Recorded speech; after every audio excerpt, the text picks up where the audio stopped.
Hello, magandang araw mga kababayan. So, marami nagpasa sa akin na itong video na to. Ito yung pag-amin ni Taragis, no? Ah, roller coaster yung ride nung ginawa nila. Unang-una, parang napompiang tayong lahat no? Napompiang na pingpong pala, sorry, yung 'di ba una nagalit tayo, then susunod binigyan nila ng pera, bumalik na naman, then na-booking na naman siya na nagsinungaling, 'di ba? Napaka-unique nang nangyari na to. Then ah ito, partially napanood ko to kagabi. Hindi ko lang tinapos dahil gusto ko reakan ko to ng fresh. Binabasa ko yung mga comments. May nagagalit, may humahanga, 'di ba? Pero tingnan natin, no? Kung paano siya hinangaan ng mga tao. Wait lang ha. May mga nagsabi, palusot mo na lang. Kasi na-mention ko na before kilala ko itong ng Taragis na to, na magician talaga to. 'Di ba nung last na reaction video, nasabi ko magician to eh. Kaya yung deception parang na sa kanya, normal. Pero panoorin nga natin kung ano ba yung gusto niyang at ano yung ginawa niya na para lahat tayo malure dito sa topic na to. Panoorin natin mga men.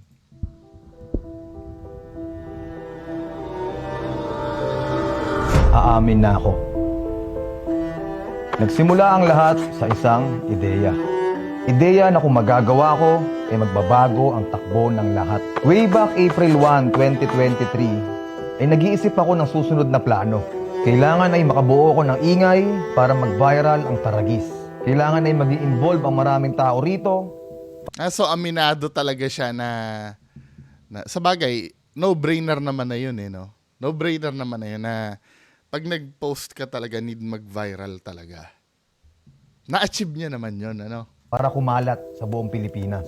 At nag-isip ako, saan nga ba interesado ang mga Pilipino? Paano pa kaya ako magba-viral bukod sa challenge? At kung paano ko pahihigitan ang pamimigay ko ng 10,000? At ang tanging naisip ko lang noong April Fool's Day ay paghandaan ang araw na yon sa susunod na taon.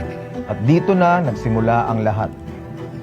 Sinimulan ng plano noong August 29, 2023. Nagpahanap ako sa kaibigan kong tattoo artist na kung meron ba siyang kaibigan na willing magpatattoo sa noo. Ang plano ay kumuha na isang tao na kayang magsakripisyo sa gagawing act na ito. Wait. Di ba kilala mo na yung tao na yon? Ba't mo papahanap yung taong kilala mo na? Hindi, pwede naman siguro mangyari. Halimbawa, hanapan mo nga ako na willing magpatato sa noo. Ay, kilala mo si Ramil? Yun, pwede yun. Pwede naman yun na mangyari. No? Sinagot ko rin yung tanong ko eh. Hindi kasi parang ang pinalilitaw niya, random na tao yung yung hinanap nila. 'Di ba, nasa circle naman yata nila. Wait lang. 'Di ba na-capture si Ramil dun sa isang video ng pa-contest mo, no? Does it mean ba na yung pa-contest mo na yon ay scripted din? Kasi nandun si Sir Ramil.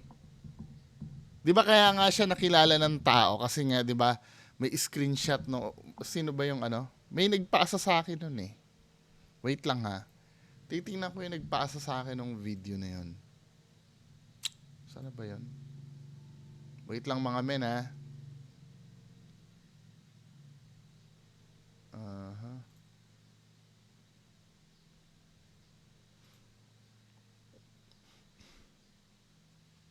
Ito kailan ba to? Wala kasing date ito eh.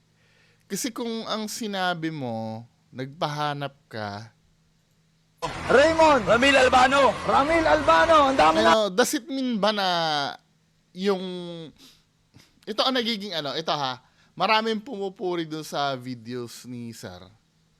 Kahit ako, medyo napahanga din ako, no, doon sa yung in a positive way, ano, yung napahanga niya ako doon sa manipula niya yung mga nanonood. Kaya lang, ang problem na ito, yung mga contest mo na ganon, scripted din kaya yun? Kasi sabi mo dito, nagpahanap ka ng tao, tapos, matagal mo naman ang kilala yung Ramil na yun. Di ba? So, ang mangyayari, since nag-iisip ka para mag-viral yung takoyaki mo, iisipin na ng tao, lahat siguro ng mga ginawa mo dun sa ano, scripted na rin. 'Di ba? Pero inuulit ko, pwede naman kasing nangyari na nagpahanap ka nga doon sa tattoo artist na willing, ano, tinuro din lang, kasamahan nyo rin lang. Pwede naman mangyari yon. Kaya lang, syempre, hindi mo na, dahil nakagawa ka na ng ganyan, hindi mo na kami mapipigilan mag-isip tuloy na lahat na lang ng gagawin mo ay, ultimong itong sasabihin mo dito ay ano na, medyo hindi na truthful. Mahirap to. Pero kung may sasabak sa challenge, ay handa akong magbigay na 100,000 piso. Bakit sa noo? Dahil kung hindi sa noo, ay mawawalan lang ng saysay ang tato. Dahil wala nang nakakawili pa sa isang brand logo na nakatatak sa noo ng isang tao. Hindi na masyadong tumagal ang paghahanap. Kinagabihan lang, nakahanap na kami.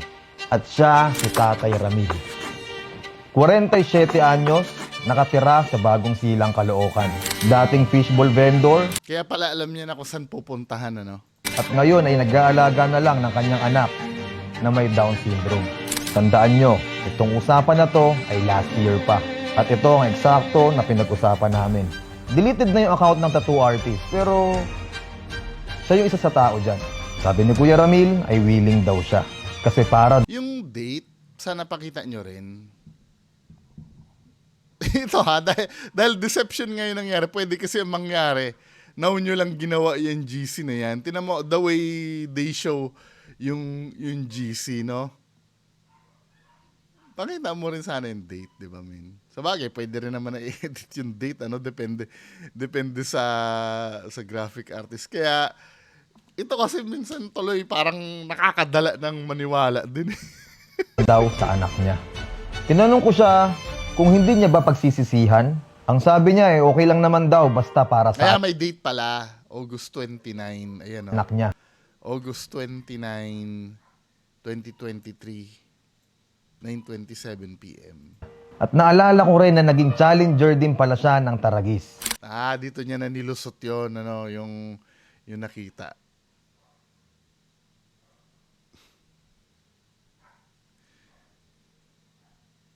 Wait.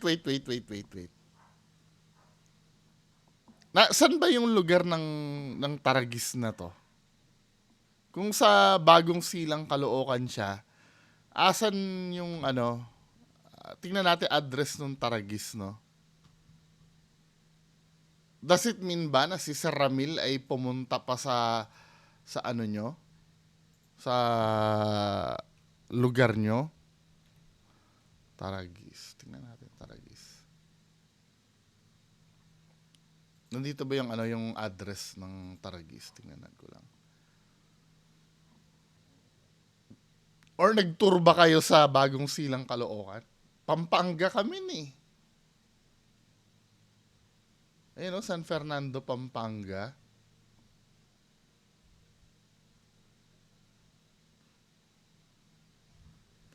Pampanga kami ni. Tapos, parang sasabihin mo ngayon mo lang nakilala. Ano bang paniniwalaan namin, men? Di ba? Tapos just imagine, taga Pampanga siya. Tapos sa Bagong Silang, Caloocan, si Kuya. Nagkita na sila dati. Pwedeng nangyari ganito. Number 1, nag-tour si Taragis sa Bagong Silang. Or number 2, napunta si Ramil sa San Fernando, Pampanga. I don't know kung Kaya nakuha niya ang loob ko na siya na lang ang magpatato. The first part of the plan. March 2024, nagpatato na si Tatay Ramil. Ang eksaktong date ay March 28. Hindi muna siya pwedeng lumabas ng bahay dahil walang pwedeng makakita. At ito na nga ang March 28, hinayaan nyo maglabas ng doon sa isang, anong application yon? Saktong-sakto kung kailan lumabas yung application. Na, saan na ba yun? Or kayo din na nag-leak nun. Hindi ko na rin alam kung ano yung totoo eh. May nagsabi sa akin nun eh. Wait lang ha, hanapin ko yun.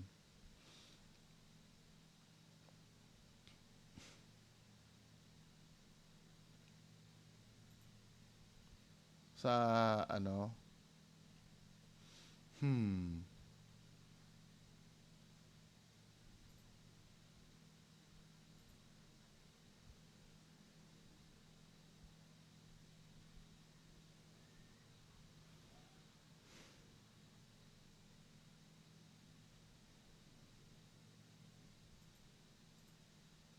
Saan na ba yun? Parang nakita ka na sa ibang social media platform eh. Hindi ko na basta may nagpasa sa akin noon. Nakomentan ko na rin yon na parang nakita na yan dati sa ibang social ng 28. Anyway, pagpatuloy natin dito. Tingnan natin yung nagki-question lang ako kasi parang na ako eh. Parang dinoble dead ako sa April Fools eh. araw na pinakihintay namin. April 1, araw ng kalokohan. In-upload na ang poster. Kung sino ang unang makapagpatato ng logo ng Taragis sa noo, ay mananalo ng 100,000 piso. Kasabay ng post, kinuha ko ang Facebook ni Tatay Ramil. At makalipas ng 30 minutes, nag-comment na ako ng litrato. Pinagmasdan namin ng post, pero hindi namin nakuha ang reaksyon na gusto namin. Eksaktong alas 2 ng hapon ng April 1, ay nagsushoot na kami ng video para i-upload kinabukasan. Dumating ang gabi at tuluyan lang hindi nag-viral ang unang poster. Kaya inilabas na namin ang pangalawang poster at doon na nagsimulang mag-react ang lahat ng tao. Dahil sinabi namin na hindi kami accountable sa nangyari kay Tatay. At tulad nga na inaasahan, kumalat na ang poster sa buong Pilipinas. At sobrang dami na nag-react at nagalit na malalaking influencers. At doon na nagsimula, kumana ang plano. Umabot ng 100,000 reacts ang poster na ito at nagudyok sa mga kilalang personalidad sa internet na gumawa ng hakbang para kay Tatay. Sunod-sunod ng sumakay ang iba't ibang brand mula sa iba't ibang industriya dito sa Pilipinas at nag-post silang lahat na willing silang magbigay ng tulong kay Tatay. Merong may gustong magbigay ng pera, sapatos, pabango, marami pang iba. Kung iisipin mo nga naman, sino ang hindi gustong sumakay sa napakalaking issue na pwede ring ikaangat ng brand mo? At bigla akong napaisip. Habang pinagmamasdan ko mag-post ang mga brand, napansin ko na napakabilis dumami ng followers and engagement ng mga negosyo nila. Kaya napaisip ako, sa stand pala na to, maraming negosyante ang pwedeng makinabang. So, during na ginagawa niyo yan, parang naiintindihan ko, parang dinadagdagan, parang saka ka nag-iisip ng, parang habang nangyayari yon, saka mo dinudugtungan yung ginagawa mo. Parang ganun ba ang nangyayari? Hilang ako. At dahil nakikinabang ang mga kapwa ko negosyante, nagdesisyon muna akong tumahimik. Nililibin ko na sana kaso baka hindi na muna. Bakit? Dahil sabi ko nga kanina, meron pa kami nakahandang isang video na kasama sa plano. Samot-saring emosyon ang naramdaman ng mga tao. May mga naawa, marami ring nainis at nagalit. Kaya nung uminit na yung tensyon ng gabing yon, kinabukasan, April 2 ay inilabas na namin ang nakaplanong video. Mula sa video na to, kumalma na ang lahat. Totoong naibigay na namin kay Tatay yung 100,000 na ipangako ko mula nung una pa lang. Totoo ba yun? Mamaya na naman. Hindi na naman totoo yun. At naging masaya na ang mga tao. Oo, nagsinungaling ako sa inyo. at gusto kong humingi ng tawad. Dinala namin kayo dito sa isang malaking marketing stunt na may iba't ibang klaseng emosyon, diskusyon, at pagpapakitang tao. Pero ano nga ba yung naging masama at mabuti epekto nito? Una, nagmukha kaming nanloko dahil planado ito. Pangalawa, maraming brand ang naapektuhan at nagpakita ng kabutihang loob sa isang marketing stunt lamang. At ano naman ang positibo? Una, nakatulong tayo kay Tatay Ramil. Pangalawa, nakita natin na posible pala na magbayanihan ang mga malalaking brands dito sa social media. Tama yon. Pero yung ipagmamalaki mo na... Kasi ang risk nito gagayahin to men eh. Sa totoo lang. Yes, nagigets ko yung sinasabi mong maganda. Kaya lang, yung i-replicate itong ginawa mo, lalo na kung mga tarantado pa yung magre-replicate nito, men. For me, I'm speechless. Para lang sa isang tao. Yun ang kinakatakot ko eh. What if ibang tao yung gumawa nito na pang ano lang talaga, pang loko lang talaga. 'Di ba? Mamaya mag-opinion ako ng buong buo after na to. Pangatlo, nakagawa tayo ng isang malaking ingay na magbibigay boses para sa kagaya ni Tatay Ramil na nasa ilalim ng lipunan. Pang-apat at higit sa lahat, nakilala kayo. Puntahan natin ang page ni Chismosa. Siya ang unang nag-upload ng pagtulong kay Tatay. At pagtapos ng upload niya, nakakuha siya ng 50,000 followers. Ito naman ang Project Glow Up. From 10,000 followers, sa loob lang na isang araw, meron na siyang 56,000 followers. At ang kanilang mabuting puso at kabutihang loob ay nagsimula ng isang malaking puwersa ay magtulong-tulong para gumawa ng kabutihan sa social media. Masaksiyan natin lahat yan. At ako mismo. Gumagano siya. Pero ang isang malaking tanong ng buong Pilipinas, gaano karaming donasyon ang nakuha ni Tatay Ramil? Sa lahat ng brands na nag-upload sa social media, ito ang naging sumatotal na donasyon na nakalap na isang netizen sa isang post lang niya. Umabot daw ng 1.366 million ang donasyon na nakuha ni Tatay Ramil. Lahat nga ba sila ay nagpaabot ng tulong? Ayon kay Tatay Ramil, ang nagbigay lamang ng tulong sa kanya ay hindi. Siya na lang bahala magsabi sa inyo. Ako po si Tatay Ramil Albano. Salamat po sa Perfect Glow Up. Binigyan po nila ako ng 100,000. At kahit alam nila na scripted po ito, wala silang pakialam kasi kahit scripted daw yun. Wait, paano mo nasabing kahit na alam nilang scripted yon?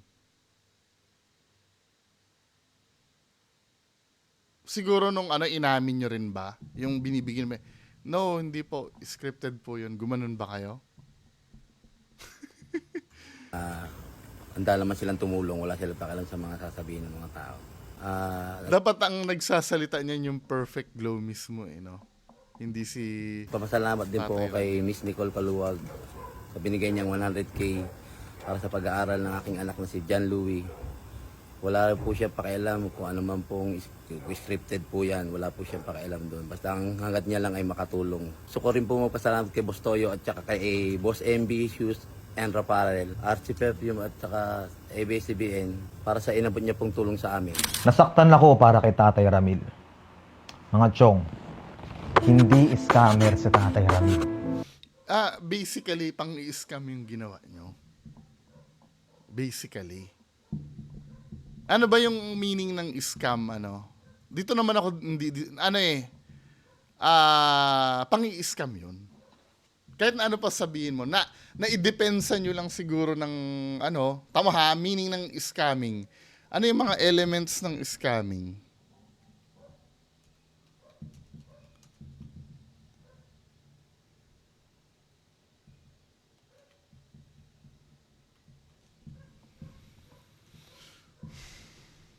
Tama ha? Tingnan natin yung meaning ng scamming.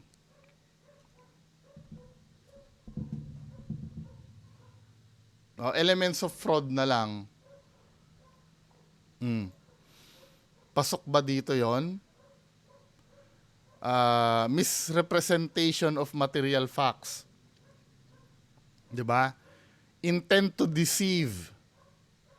Reliance on the misinterpretation. Kasama 'yon. 'Di ba? Ano ba ang meaning ng scam? Scammer 'yon. Yung ginawa nyo pang i-scam. 'Di ba? Pang i-scam yung yung ginawa nyo. Huwag niyong sabihin na hindi scammer. A dishonest scheme, a fraud. 'Di ba? O sa Merriam-Webster, fraudulent or deceptive act or operation. Dishonest plan for making money or getting advantage. Scamming 'yun. Pang-scam 'yun, men. 'Di ba? Huwag niyong sabihin na hindi scammer. Maybe may kasi blurry yung line eh. 'Di ba? Tapos disappointed ako dun sa mga katulad nito. Well, for me, his strategy is worth to help others. Nandun na naman tayo sa pagtulong eh. Kaya alam nyo, kadalasan ginagawang pang-scam yan eh. Yung pagtulong. 'Di ba? Napansin niyo yung mga fake ghost hunters before? 'Di ba may mga content silang ganyan na may tutulungan. Naalala niyo yung Nida ni Creepy Ghost 03? Yung si Nida. Scam yun eh. Yung galing daw Biringan yata yung si Nida, 'di ba? Encanto. Tapos marami nag-abot ng tulong doon. Kung naaalala niyo, siguro early 2023 yata yon yung si Nida. Then nung pinakita yung itsura ni Nida, kamukhang-kamukha niya. Parang kapatid niya yata yun o pinsan niya yung Nida na yon. Meron akong content na i-search nyo, Bungo TV Nida. 'Di ba? Pang-i-scam to, men. Okay? Nanggaling na yan kay tatay. Lahat ng mga branch na natira sa baba ay hindi nakapagpadala ng tulong. Bakit? Dahil kasama sa plano na wag ilahad ang lahat ng impormasyon ni tatay. Ba't mo pinagbawal mag-reply at post si kuya sa mga gustong tumulong sa kanya? Labas ka na doon kahit naibigay mo na yung 100K. Napakasama ng ugali mo. Payagan mo na yung tao, i-chat mo. Kasi parang takot na takot sa inyo eh. Sayang yung mga nagbibigay sa kanya ng tulong. At ang GCash number niya dito sa internet. Pinili namin na mahirapan kayong abutin siya. Dahil nga, instant lang naman lahat ng to.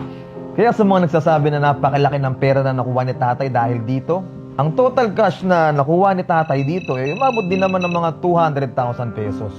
Gusto ko lang linawin na wala akong hati o binawas sa donasyon na natanggap ni Tatay Ramil.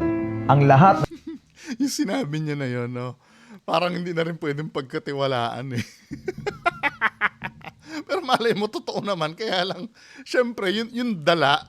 na napunta kay tatay ay para sa kanya at para sa kanya lang. Ang lahat din na natanggap niya ay puro personal na tulong lamang din para sa kanya at para sa anak niya na may Down syndrome. Isa pa, ang lahat ng pera ay binigay sa kanya ng personal lamang. Walang GCash o iba pang klase na transaksyon. Inuulit ko, personal lamang niya natanggap ang lahat ng donasyon. Sinubukan namin ibalik sa mga nabanggit sa taas yung mga perang binigay nila. Personal namin kinausap ang lahat, pero ayaw na nilang tanggapin. Sabi lang nila Siyempre, kahiyaan na yun, men, di ba? Parang ganito kasi yan. Siyempre, napasubo na sila na ayaw naman nilang tanggapin na nauto sila, di ba?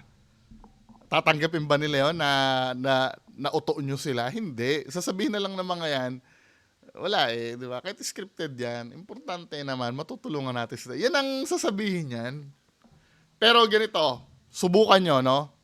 Subukan nyo na yung tutulungan ay hindi naman talaga nangangailangan ng tulong. Yari kayo dyan. 'Di ba? Parang ang nangyari dun sa part na tumulong, gagawin na lang nilang hindi, may anak kasi na may Down syndrome eh. 'Di ba? Hindi na natin babawiin, etc. Pero hindi mo pa rin maiaalis na uri ng scam yung ginawa nyo. 'Di ba? Whatever kung ano yung result, scam pa rin yun, men. para daw kay Tatay Ramil. Sa bagay, naaando ba yung scam pagka inamin mo na yung isang bagay? Pag umamin ka na? Feeling ko hindi pa rin kasi nung time na binigay mo yung pera na yun, naniniwala pa yung magbibigay ng pera eh. Hindi kasi magbibigay yun kung hindi nyo inulol. 'Di ba? O hindi nyo ginawa ng... Yun at sana makatulong daw sa kanila. Gusto kong sabihin sa inyo ang salitang salamat at salitang patawad. Ang tanging tao lamang na kayang gumawa nito ay yung willing magsakripisyo. Yung taong kayang itaya ang lahat. Yung taong nahuhumaling gumawa ng mahika na may inaasahang magandang resulta. Hindi ko naman sinasabi na naging perpekto at napakaganda ng dulo nito. Siguro meron pang ibang mas maganda pero at least nagawa kong subukan. Ito, yung mga bagay at tinuro sa akin ng magic. Una, iba-iba ang nakikita ng bawat tao. Kung anong nakikita ko, ay siyang kabaliktaran na nakikita ng mga taong nanonood sa akin. Palaging merong ibang perspective ang buhay. Kaya dapat tingnan natin palagi kung ano itsura ang nasa likod ng mata ng ibang tao. Kagaya ni Tatay Ramil. Kung titingin ako sa nakikita niya ngayon, sigurado ko na ang nakikita niya ay swerte. Isang blessing na pangyayari na talaga naman nagpabago ng buhay niya. At kahit papano nagparaos sa buhay na pinagdadaanan niya. Pangalawa, sa magic, hindi mo kayang kontrolin ang lahat. Lahat ng magic ay scripted. Pwede kang gumawa ng script mula sa umpisa hanggang sa... Nakikita ko na sila, Kuya Red. Mukhang aamin din na ganito. Lahat yung scripted, di ba? Kaya lang, hoy, mga peking ghost hunter, hindi applicable sa inyo to, tanga. uli. Mula sa kung ano mang gusto mong sabihin, gawin, at kung saan mo gustong tumingin yung taong nanonood sa'yo. Pero kapag nagsimula ka na mag-perform ng magic, may mapapansin ka na mag-iiba sa galaw mo at hindi mo ma-anticipate lahat ng pangyayari. Kaya ang kailangan mo nalang gawin, sumabay sa agos at tapusin ang magic trick.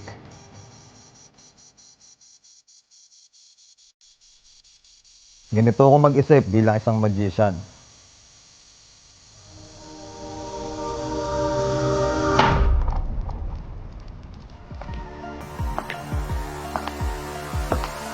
And for my final trick, manood kayo bukas, nakapuso mo, Jessica Soho.